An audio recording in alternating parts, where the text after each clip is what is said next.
thrilled to have with us today our solo artist, Scott Ackerman. Very brief bio, and then Scott's daughter will take over the entire room with her intense cuteness. Let's see.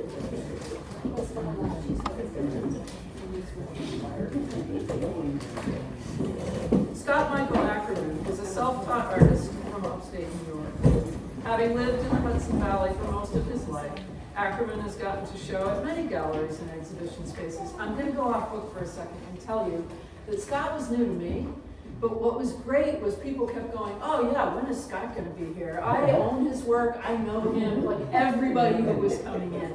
So it was really, I was behind the curve. It was great to get that introduction. Ackerman has gotten to show at many galleries and exhibition spaces throughout the area. In 2010, he was selected alongside 3 other Woodstock artists to show in Bergen, Holland. And here I want to reach out and express my appreciation for our archivist, Emily Jones. Because again, Scott was new to me, but halfway through his installation, Emily came upstairs with a newspaper article about Scott in Holland in 2010. So there's something that we do, we're very lucky to do, which is we track deeply the work of artists within a 50-mile radius of Woodstock. And so we carry a deep history in the archives and in our collection. When you donate to WIN, you're donating to that effort. It's something to think about if you can. Ackerman has also shown in Germany, Los Angeles, Miami, Texas, and New York City. In 2013, he designed the poster for the Woodstock Film Festival, as well as made the backdrops and podium for the awards ceremony. Throughout Ackerman's career, he has also had his artwork featured in TV shows, natural fit, I feel it, such as How to Make It in America, as well as feature-length movies. Just this year, his art was in a film called Follow Her, which has been making its way across the world on the film festival circuit. Also this past year, Chronogram magazine named Ackerman second place winner for Best Artist in the Hudson Valley. Currently living in Kingston, New York, Scott resides in an old church with his wife and daughter that also serves as his gallery and studio space. Scott Ackerman.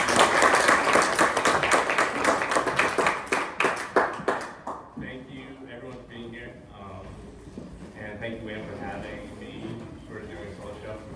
It's really an honor. I'm going to try my best to just kind of go over some points, some past, process, and we'll talk about the paintings, of course. And then after that, we'll take questions and see what you guys think. Got a little cheat sheet here I'm going to use, and that's going to be good for everyone in this room, I think. So yeah, I guess let's just start off. I'm a 40-year-old artist. I live in Kingston with my wife and daughter. I've lived in the Hudson Valley in Kingston since I was 11 years old. And you know, moving here way back then, my parents had no idea what like artistic community Kingston would turn into be. Woodstock always has been, you know, this cultural hub for artists and musicians.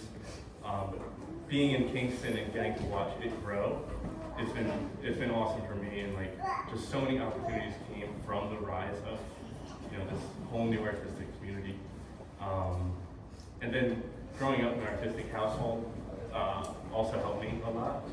My dad is more of like an illustrator. He does line drawings, and he's always writing down his dreams, and always encouraged us to use our minds like that and write things down, and always be drawing and like playing different games with drawing when we were younger. My brother, he paints, then he kind of leaned more towards like sculptural work and bluestone work using his hands. A huge inspiration to me. And my sister, she's also a watercolor artist, amazing artist. These like fantastical, like dream-like people and lands. Been a huge inspiration for me.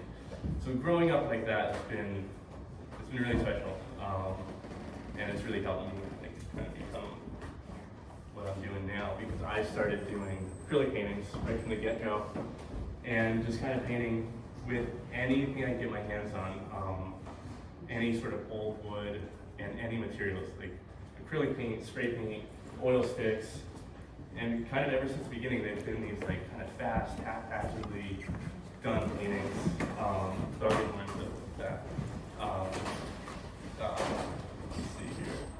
I guess when I started building a body of work and I was really young, I was like, I want to have an art show. I want to like see what that world is like.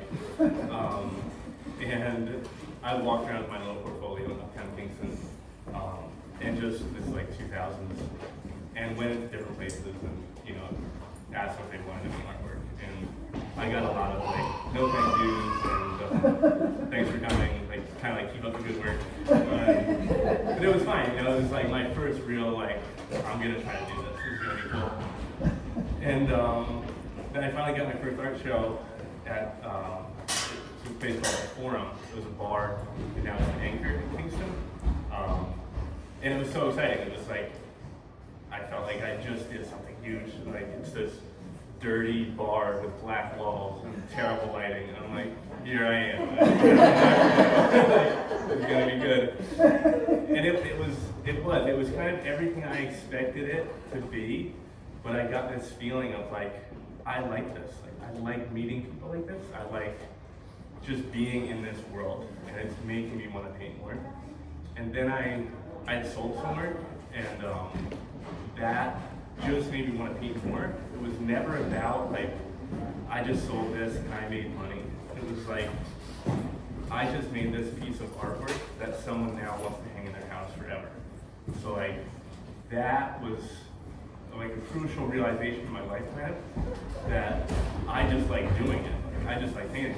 It's a bonus when someone wants it like that, but I'm just gonna keep doing it.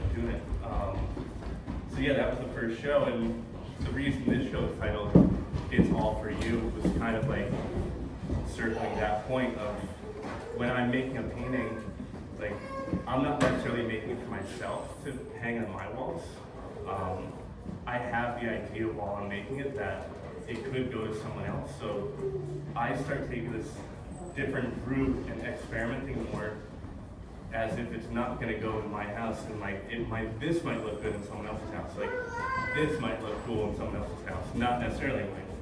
So it really leads to a ton of experimenting with my work, I think, and keeps it very free because I don't know who's going to like it. Like someone might. So yeah, it just makes me go in new directions that I wouldn't normally do.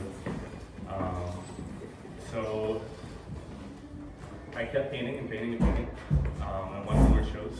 I built up a body of work, and I remember I did the portfolio wall again, and this time I had like a little bit more success, and I got my first gallery like solo show at BSB, and that was awesome because I remember going like into his office in the back and sitting at his desk, and it was like, this is how it's done. This is like in the movies. Like I'm sitting behind this, like here's the gallery manager, here's me, this young artist, and it was awesome. And he agreed. I showed him my portfolio, and he really liked these black line drawings that I was doing at the time. They were like just ink on white paper, and he said, "Yeah, I want to give you a solo show of all of these." And I was like, "Yes, this is awesome." And I'm in, and I remember leaving and being like, "I can't do that. Like, there's no way I can." Like, I don't really like making those black line drawings. I was like, "Shoot! Like, what did I just promise this guy?" And but I started doing these huge paintings, like 4 by 5 foot, like big paintings for me at the time, and that it was kind of cool that they worked like that because I'm happy I didn't stay doing the black line drawings. I guess this really let me paint more. And, yeah, it was like a whole new world. And when I brought the paintings there, he loved them. Everything was good. It wasn't bad or anything, so that was good. And yeah, I guess after that, I kept showing my artwork. I moved around a lot. I moved to Hawaii and New York City. Saugerties, and then to Woodstock. And when I moved to Woodstock, it was kind of like, you know, it's Woodstock, so it's every like, young creative person's kind of dream. I loved it. I loved every second of it, and I really decided like I think I want to keep doing this. Like as an artist, I want to keep doing what I'm doing. I liked what I was becoming, I guess, and I started doing the Woodstock flea market, and I saw my paintings there. Met a lot of really influential people still to this day at the flea market that really kind of set the course of my career, I guess. And yeah, after doing all of that, I guess I honed in on like my process and what I like doing, and to be able to do this now. And yeah, I guess I'll talk a little bit about my process. We'll do that now. Let's see here. When I paint, I sit down and kneel down on the floor on a pillow, and I start painting. And it's a meditative process, the whole thing, from finding a piece of wood, whether I found it in the garbage can or someone gave it to me, like old cabinets and old doors. That's part of it, and I just start painting with no preconceived ideas of what it's going to be. And that's why I like painting on found objects a lot, because they already have a good amount of character, like they've already been through something, so I'm just adding to it at that point, which helps, because I have a real hard time painting on like a white, crisp canvas. It's just difficult for me. So yeah, I start painting like that. Sorry, I'm just going to check my notes to say a little bit on course here. Yeah, I start painting. I'm doing right. Says the right thing. Doing great. So yeah, I start painting, and I just see what happens. Mistakes are very welcome. I go over my work a lot.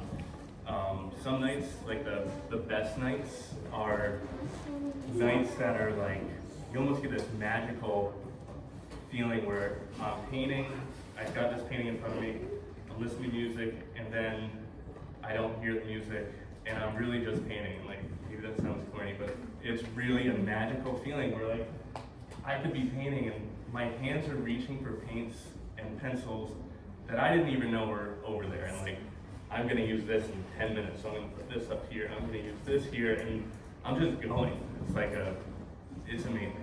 I think that's one of the reasons why I paint, for that feeling.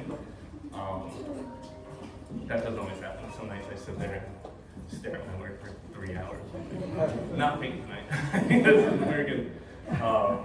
But yes, that's a super good feeling. And a lot of times when I paint, I'll paint with, I'll have a painting in front of me, and I'll have paintings on the sides, and maybe a painting hanging on the wall so I could like get up, stretch my legs, and work on something, and when I come back, just kind of get a new perspective of what I've been doing, rather than just sitting.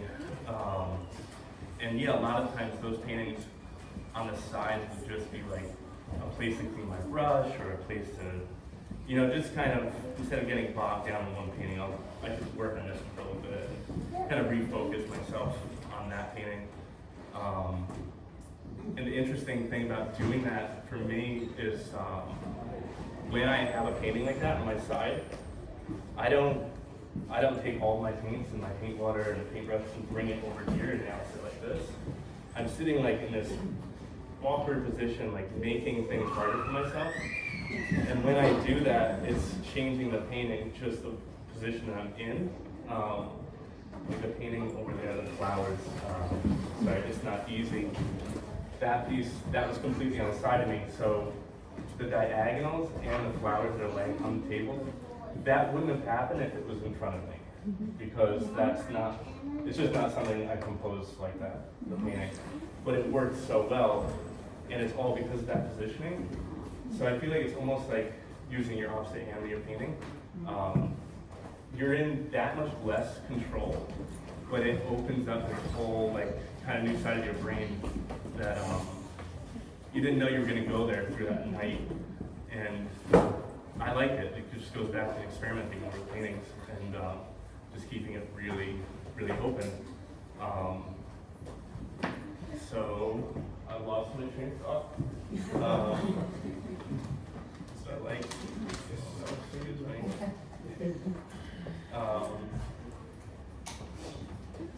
Yeah, a lot of it is that like a lot of experiments in these awkward positions that I put myself in, that hopefully build and build and build until I fix the painting and then I consider it done. You know, when a painting is done is always a difficult one too. Like when it's in that magical moment painting, then I just know the painting's done. Just kind of immediately, I'm like, yep, that's enough. Other times I do, like they'll sit around forever, like this piece, that was another side painting, and that was, it may not look like it was weeks of like just splashing paint on it over and over and over, and then I ended up painting the background white, wrote this on it, and then I was like, okay, I like it, like that. So a lot of times when I write words on the paintings, that's kind of like the ending for me, and that keeps it, you know, then I know I'm finished with the painting. And yeah, I write, that's not the only reason I write on the paintings. I guess I write on the paintings to, it helps me focus when I'm painting, because I think a lot about, I'm thinking constantly about what I'm making, and different words will pop in, so it keeps me kind of centered on a narrative, or it guides me in the way that I want to keep going with that painting. And it also signifies just what I mean from the painting. Like when you look at artwork, obviously the main goal is to, you know, have your own interpretations of what it means to you, but I like to be able to say like, this is what it means to me too. Like this is, like this one here, we keep going. It was a difficult time, and we keep going, just, it simply meant that, like we keep going, like some death in the family, you keep going, you have to. And if I wrote like, a storm's coming, you could say, okay, yeah, there's this gray and the sun shining down, they're running, but like, that's not what I meant by it. I meant we keep going, like, it's hard, we keep going. So yeah, it's more about just what I want people to see, and then you interpret it however you want to. Scott, can I ask you a question? Yes, please. So one of the things that one of the things that I think about your work, and I'm lucky to be living with it now for a week or two. By the way, there's chairs if people want to come and sit. Make yourselves at home, please. Scoot over on benches, folks. Let's let these folks come in and sit down if they want. One of the things I think about, like, is so fascinating about this work. This whole wall to me is this guy. These are face paintings. Very like primitive, very powerful. Everyone knows this animal. Everyone knows this bird. And so there's a very like a sort of immediacy to that. Yet I'm also seeing, look at these. These are like advertisements from the 1950s from the Sears catalog, the patterns, the stripes, the flowers. Look at the couple and the stripes behind their heads. Very like formal and arranged. Do you consciously make these decisions and you see these patterns all around the room? Or is this just a structure that works for you somehow? I think it's a structure that works for me. I mean, I'm thinking about what I'm doing, but I think at some point during the painting, it turns into like less about what I'm painting and what that painting needs to look complete. Like, what could I add? What does it have too much of? So it turns into like more of this game of adding a little bit here and until it's finished.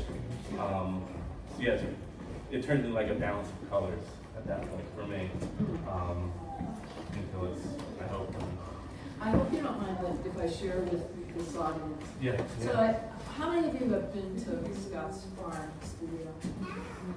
I was hoping he would share a little bit about that, because Yeah. it's such a fascinating, Okay. kind of Yeah. ubiquitous building, but it has history and it's flawed, and I wonder how that inspires your art. Good question. Yeah. That is, Please. we're really fortunate to have this place. First of all, it was a church in the 70s, 60s, 70s. It was like a Sears kit church, so it looks like a barn. There's no stained glass windows. We lived downstairs. That was the Sunday school, and then upstairs is my studio when it's warm out because it's freezing up there in the winter. But yeah, it needed a lot of work. I do the work at the house.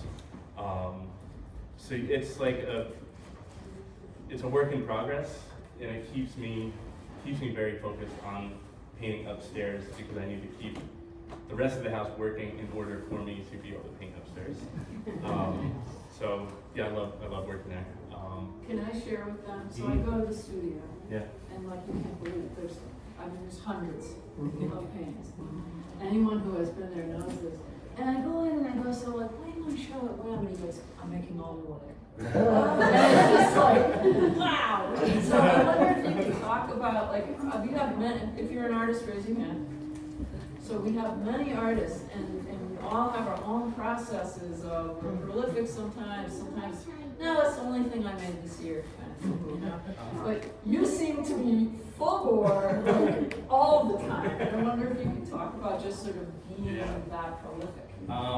Yeah, I've always been prolific, and I think for this show, I was really excited to be here. You know, this is a big deal to be in Wham. So I wanted to make all new work for it. And that was a goal I had set. And I was like, and having a daughter at home now, I've had to relearn how to paint. Really relearn how to paint because I used to paint whenever I wanted, you know, for as long as I wanted, and you know, whenever I felt like it. And now with her home, I can't just run upstairs and paint. So it was a challenge for me to figure out like this new life paint balance and create this whole body of work that I'd be happy enough showing. So I actually painted a lot more than what's here. This one made the cut. So yeah, I guess it was a challenge for myself to see if I could do it. You know, to see if I could keep a baby alive and I'm happy with it. I think I did an alright job. I'm not going to ask you which was more important. Okay, If she comes up and visits me, it makes my day. Do you feel like your work is different now that you're married and you have a family? Yeah, it's a little calmer. I guess some don't look calm. I take my time more. I used to paint and I needed to finish painting that night. Like no matter what, if I had to stay up all night, that painting was getting done. If it was 6 foot tall, you know, it was getting finished. And I've learned to, kind of be able to go back and work on paintings and take my time more on them. I still like to finish them as fast as I could. Just keep that freshness of like what I was thinking when I was making it and the mood that I was in and the music I was listening to. It's like, I feel like that's why I have a hard time sticking with a theme because every time I paint, it's going to be different because it's simply about the mood and the music and the colors that are in front of me. So the next night, I'm probably not going to paint the same thing. Like there's like real good chance I'm never going to paint that same thing. So yeah, it always keeps it interesting. And having her has been very useful. Yeah, and I feel like, I don't know if others in the audience, do you see her in this work? Do you see Hannah? Do you see like the family life? You know, there are themes here, the twins, which kind of drive me crazy.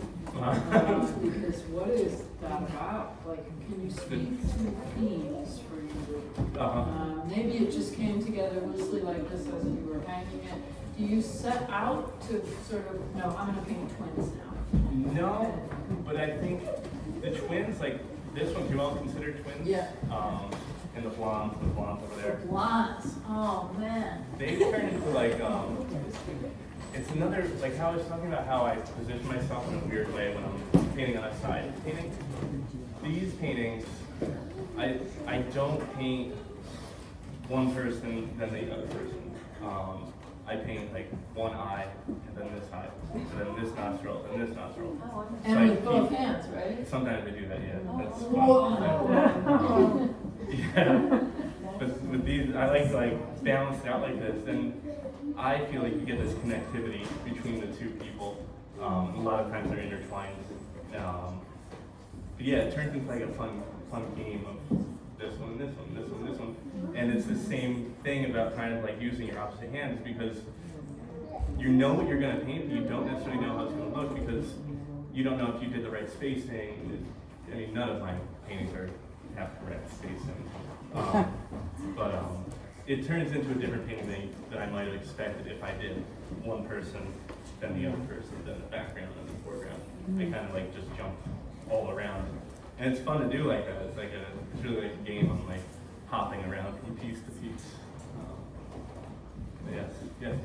To build on Liz's question, because I do think that your work is extremely recognizable, and there are certain motifs that repeat a lot, even if you're not doing the same painting. Yeah. Like snakes, like the dog figure, Mhm. like the twins. Is there, just to build on this question further, are there meanings behind, like teeth? The thing I always notice about your people on the teeth. Yeah, they're incredible. It's so built into your signature, and it's so smart as an artist, but also it's delightful. So if you could talk a little bit about the motifs like snakes and that sort of thing. Yeah. The animals started off as cats. They were always cats for me. And then they morphed into these, I don't know what they are now, these like dog wolf creatures with the teeth and the lips, always red lips. It doesn't have a specific meaning towards me, other than it's just something that I do like to paint. I like the fierceness of these animals, but at the same time, they could be very soft. I feel like they have different sides to them. There's like these scary ones, and like, it's the same one, but he's just this calm down version. The snakes, I'm afraid of snakes. I paint them a lot. And I don't know why, I always have. I don't like snakes. They're creepy. So you're not painting from life. Not painting. No. So yeah, I do stick with the same sort of things, though. I see what you're saying. Did you not realize that? No, I do, but I guess I was talking about how I don't do the same sort of painting again. Right. So that doesn't make sense. No, you don't do the same sort of painting again, but I think it's interesting that your motifs are recurrent. And a lot of painters have that, where we use the same lines a lot, or they have the same tendencies, Yeah, I think it might just be like what I know I like and what I like to see in a painting. Yeah. And I just build off from there. It's always a good starting point for me to do snakes or these animals and see what happens. Yeah, I'd say like 9 out of 10 times a painting will start with an animal or a person, for sure. They might get painted over, but they usually always do start off like that. And these scary teeth. I don't know what that is about scary teeth, but I've always liked it. One thing I'm always interested in, maybe others in the room relate to this, is you have relationships within your family. Do you have people that you talk to or seek feedback from? Hannah, for instance, was also an artist. Yeah. Is that a part of the process? Yeah, Hannah's a huge one, because she's home with me all the time. She's always helping me. And I don't have a lot of like artist friends come over and critique the work. We talk about paintings a lot, but I kind of keep myself in my paintings as far as I just paint them. I don't really like read the art history books like I should. I don't know the artist like I should. Not that I should. I just like to paint them, and I like to paint them for myself and others. And so I just kind of paint and then see what happens. If that answers any. Is there a point at which you will seek, for instance, Hannah's advice on like, is it working, is this going? Yeah. Or do you not need that? Because I know other sort of self-taught artists who actually do not want to hear. Yeah. And there's points at which you want to hear and points at which it's like, shut up! Yeah. You know? No, you're totally right. Sometimes I really do. I'll come down, like, eat dinner, get a snack, something, and I have pictures on my phone, like, should I write this up top? Should I do this? Should I paint the background different? Those kind of questions I love to ask Hannah. But other times too, I don't want the advice. I want to stay in that moment and finish it before I start second guessing myself. Because then that's never good for me. When I start second guessing the thing, like, should I do this? Should I do this? Like, do it. Like, just change it if you want to change it. It's no big deal. It's just a painting. It's just a piece of wood. So yeah, have fun with it. It's a big one. You said at the beginning something about drawing games? Yeah. What's a drawing game? Drawing game, one that we played a lot was it's called like the 5-line game, and you take a piece of paper and one person, like I would draw 5 lines, squiggly lines, straight lines, however I wanted to, and then give that to you, and then you draw a picture, and then you got more advanced with it where you title it first. Before you started drawing, you had to make your own title, and then we do like before you start drawing, you have to have a title and a story, and you draw now. And it was really fun like that. And other games, just like, yeah, just sharing our drawings with each other, drawing with each other a lot. But the 5-line one was always really fun. Yeah, can you say something about the little heart that you draw before your name each time? Yes, yeah. That started a long time ago, right in the beginning. I kind of, like I was saying, in a way I'm painting for someone else, not necessarily me. I felt like when I put the heart, Love Scott, it was like a love letter, like it's done now, like now it's for you.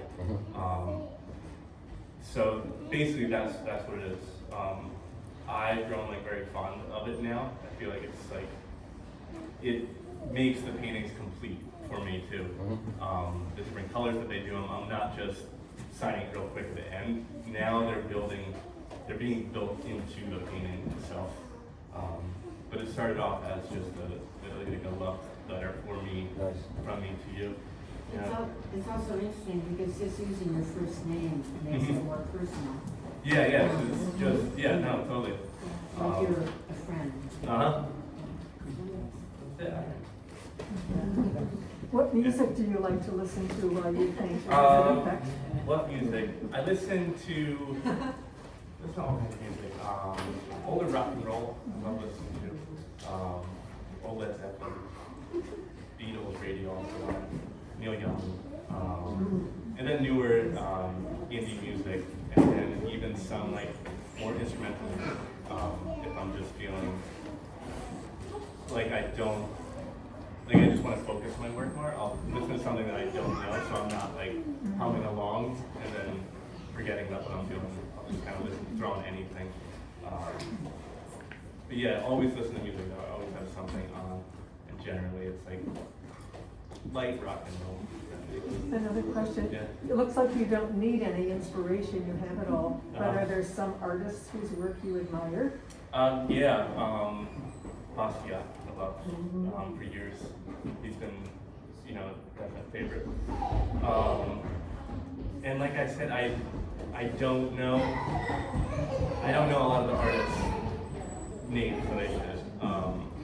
But I enjoy looking at art books to a certain point because I don't like looking at too much art because it makes me feel like I'm gonna start grabbing bits and pieces. And there's nothing wrong with that, it's been happening forever. But I don't want to grab too much, so I almost stay away from looking at artwork. Now with things like Instagram, I can't not look at artwork, but it's been helpful. But in the past, I kind of steered away from looking at a lot of art just because of that reason. I didn't want to take too much. I wanted to keep it my own.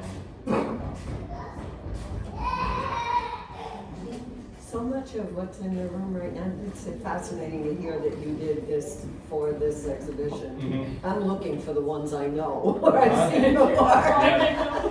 And Yeah. especially, like the selections from the equivalent of George Carlin's 7 words you can't say on TV. Yeah, they tone it down. This is all just so delicate and magnificent, and I'm especially loving I'm Here, I'm here, yeah. because that a black sun, that is amazing, and it's one of the few I've ever seen you do that don't have the drizzle rays like Oh, the other like two right that. next to it.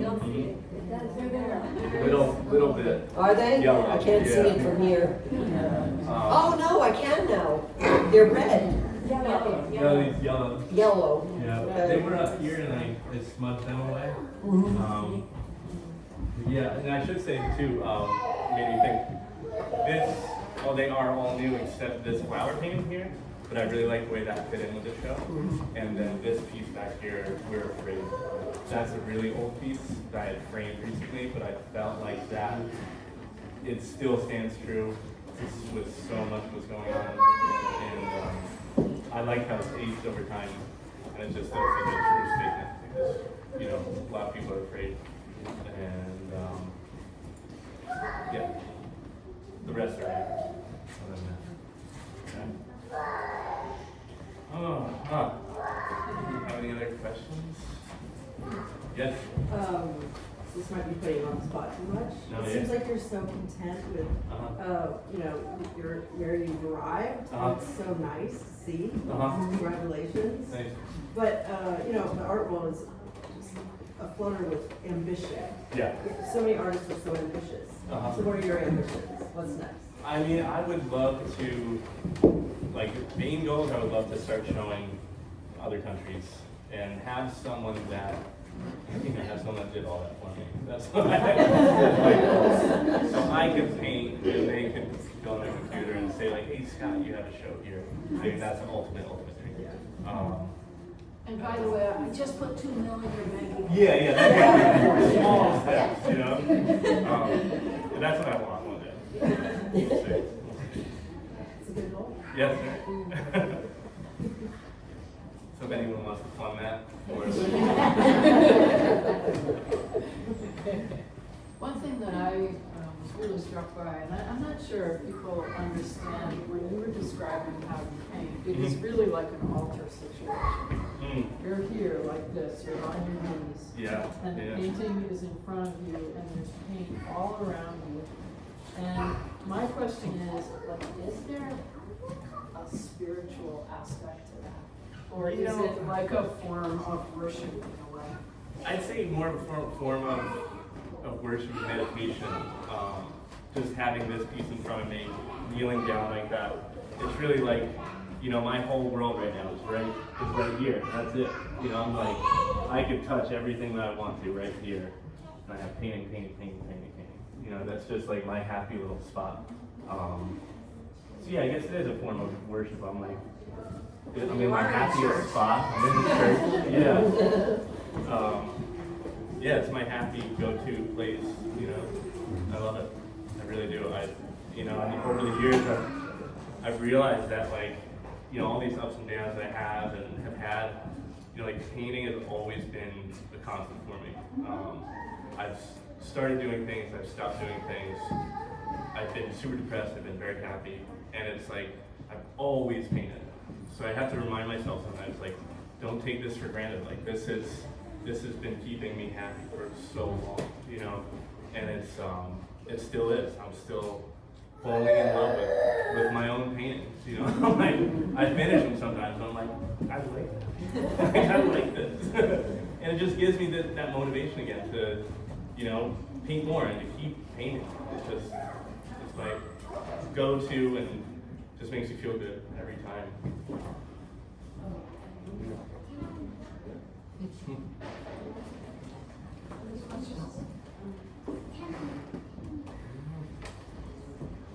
Thank you. Yeah, that's cool. Thank you.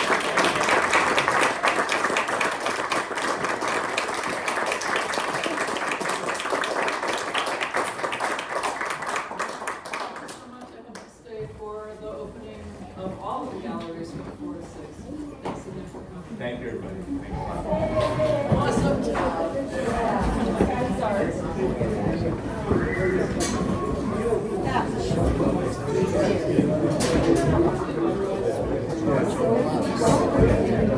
Half an hour before.